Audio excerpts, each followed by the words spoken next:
सभी भाइयों जय श्री राम, जय गौ माता की, हर महादेव। आज मैं एक ज़रूरी विषय पे आपके सामने एक समक्ष आया हूँ और बहुत ज़रूरी विषय पे बात करने वाला हूँ।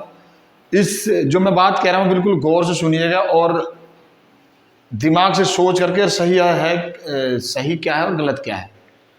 ये नहीं है किसी ने कुछ कह दिया या मैं किसी जाति धर्म से हूँ या मैं किसी अलग विचारधारा से हूँ, मैं उसी तरीके से सोचूंगा। नहीं, सही और गलत की दृष्टि से देखते हुए आपको समझना है। जो मैं बात कहने जा रहा हूँ बहुत ही जरूरी इम्पोर्टेंट है। और जो भी भाई मेरे इस YouTube चैनल पे नए हैं और मेरे से जुड़ जाए, मेरे चैनल को सब्सक्राइब कर लें और मेरी वीडियो अच्छा लगे तो इसे लाइक और शेयर भी करें। तो मैं जो बात कहने जा रहा था कि वो ये बात है कि बहुत सारे लोग आज हमारे देश में ट्रेंड चल पड़ा है। कुछ लोग कह रहे हैं जय भीम और कुछ लोग कह रहे हैं जय श्री राम। और वो कहीं दूर के लोग नहीं हैं, वो हमारे बीच के ही लोग हैं। जय भीम वाले जय श्री राम कहने वालों को गाली दे रहे हैं, जय श्री राम कहने वाले जय भीम कहने वालों को गाली दे रहे हैं, जो कि बिल्कुल ही गलत है, बिल्कुल ही निराधार है, किसी काम का नहीं है। हम सब इस देश के मूल निवासी हैं।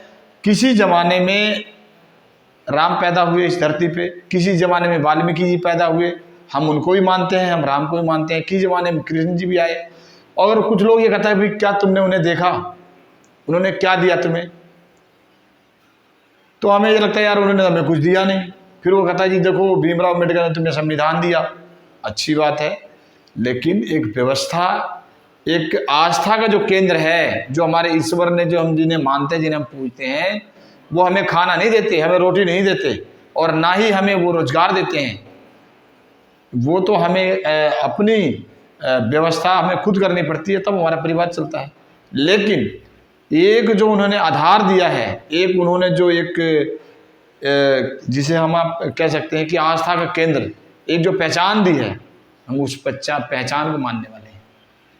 बाद में हमारे भीमराव अम्बेडकर जी भी आए, उन्होंने उस व्यवस्थाओं को देखा, उन पे उन्होंने काम किया। जो शोषित थे, जो वंचित थे, उनके लिए उन्होंने, जब हमारा देश आज़ाद हुआ, जब बात आई अधिकारों की, तो उन्होंने शोषित और वंचितों के लिए काम किया और उन्हें अधिकार दिलाने का काम किया।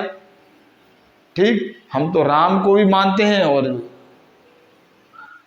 भीमराव अम्बेडकर जी को भी मानते हैं, तो ये गलत थोड़ी है। हम घर में दो भाई हैं, अगर हमारे घर कोई आ गया तो सम्मान करना चाहिए कि नहीं करना चाहिए? कोई, हम कहते हैं जी कोई तुम्हारे बड़े थे, मैं मानता हूँ हमारा भी कोई बड़ा था तो उनका सम्मान करना। अब हम ये कहते हैं जी हमारे से हमारा कोई बड़ा था ही नहीं, हम ही अपने आप में, तो ऐसा भी नहीं है। तो हमें इस बात के ऊपर कभी झगड़ा नहीं करना चाहिए कि कौन जय भीम बोल रहा है, कौन जय श्री राम बोल रहा है। हमें इस बात पे झगड़ा करना चाहिए कि हमें अधिकार मिल रहा है कि नहीं मिल रहा है। मैं किसी का अधिकार छीन तो नहीं रहा हूँ, किसी का हक, दूसरे का हक खा तो नहीं रहा हूँ। इस बात के लिए काम करना चाहिए कि हम सब जो भी भारत के सनातनी लोग हैं, भारत भूमि के जितने भी लोग हैं, हम सब एक दूसरे के प्रति अच्छा सोच रहे हैं कि नहीं सोच रहे हैं। हम किसी के प्रति गलत विचार तो नहीं रख रहे, किसी के पीछे लिए हम साजिश तो नहीं कर रहे, इससे फर्क पड़ता है। तो हमें अच्छे विचार रखने चाहिए और अच्छी सोच के साथ अपने जीवन को जीना चाहिए। इस प्रकृति ने, ईश्वर ने, या फिर इस जो भी है, हमें जो व्यवस्थाएं मिली है, हमें उसको सही तरीके से इस्तेमाल करते हुए आने वाली जो हमारी पीढ़ियां, उनके लिए कुछ सोच करके कुछ करके जाना चाहिए। आज हमारे देश के अंदर एक बहुत बड़ा संकट है। संकट क्या है?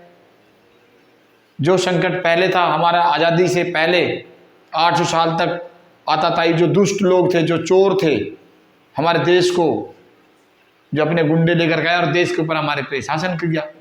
तलवार के दम पे बहुत सारे लोगों को कत्लेआम हुआ, बहन बेटियों से बलात्कार हुआ, चलता रहा। फिर अंग्रेज लोग आया, उनकी दमन चक्र को अंग्रेजों ने रोका। फिर अंग्रेजों ने अपनी चीज़ चलाई, लेकिन जो औरंगजेब, बाबर, जो जिहादी लोग थे 800 साल, जिन अरब कंट्री के लोगों ने राज किया, उस तरीके से अंग्रेजों ने इस देश में दमन चक्र नहीं चलाया।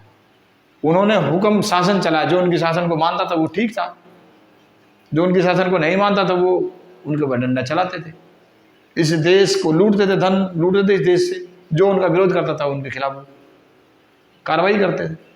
इस देश के अंदर व्यवस्थाएं भी दी उन्होंने,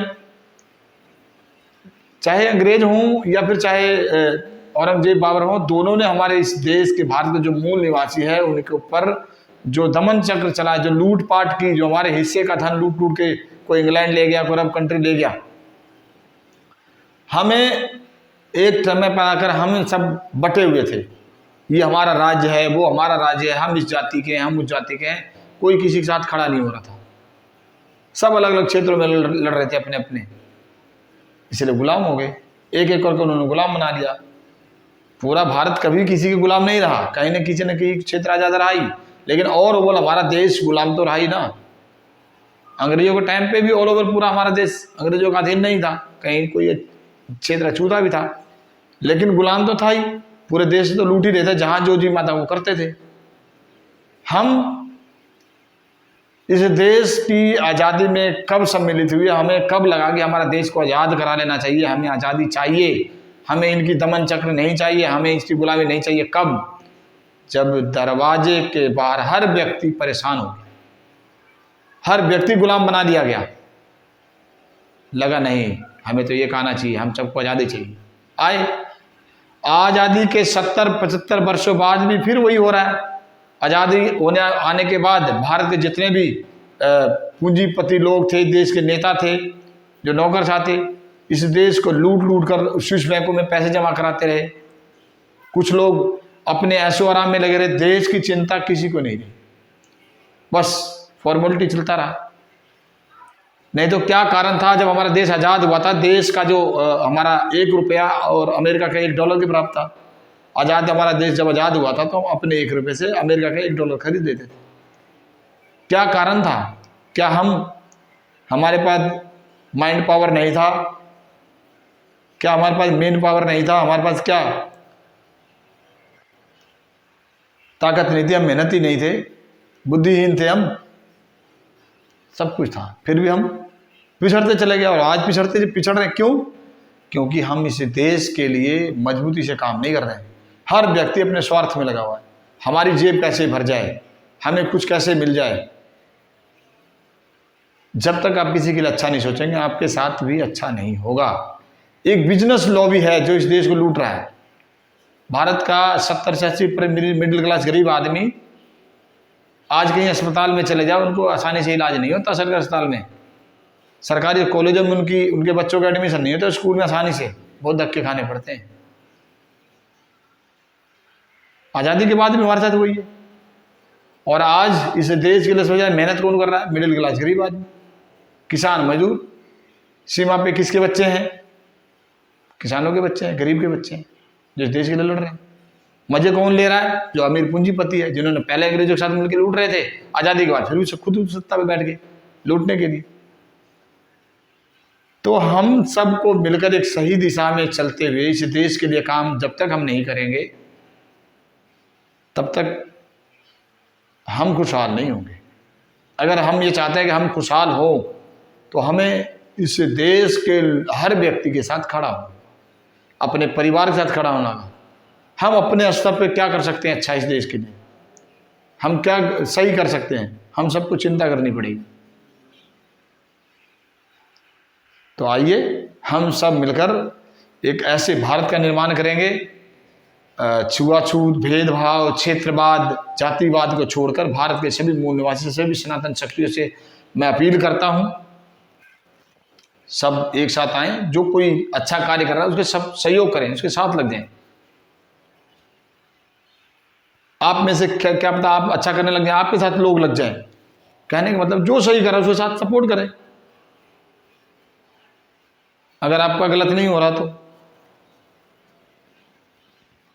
तो सभी मिलकर एक दूसरे के साथ काम करें। देश को आगे ले जाना है और इस राष्ट्र को फिर से जो खतरा है जिहादियों से, जो लड़ने वाले लोग हैं, जो लुटेरे लोग हैं, उनसे आज फिर भारत को खतरा। भारत के कम से कम 8 राज्य ऐसे हैं जहाँ पे आप अपनी मर्जी से मंदिरों में घंटा नहीं बजा सकते, हनुमान चालीसा नहीं पढ़ सकते, पूजा पाठ नहीं कर सकते, आपको पीटा जाएगा, आपको टारगेट किया जाएगा, आपकी बहन बेटियां सुरक्षित नहीं है। बहुत से राज्य हैं।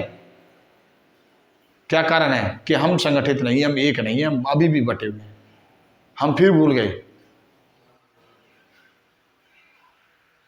किसी ने आज़ादी के बाद कहा था अब किसी का घर न उजड़े, अब वतन आज़ाद है। आज़ादी के बाद भी हमारे कईयों के घर उजड़ रहे हैं,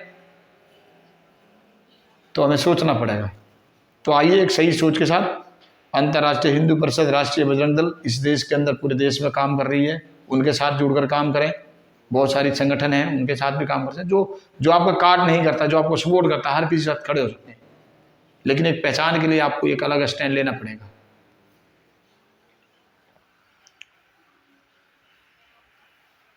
इस विचारधारा मैं लेकर आता रहता हूँ अपने चैनल के माध्यम से, अपने फेसबुक के माध्यम से।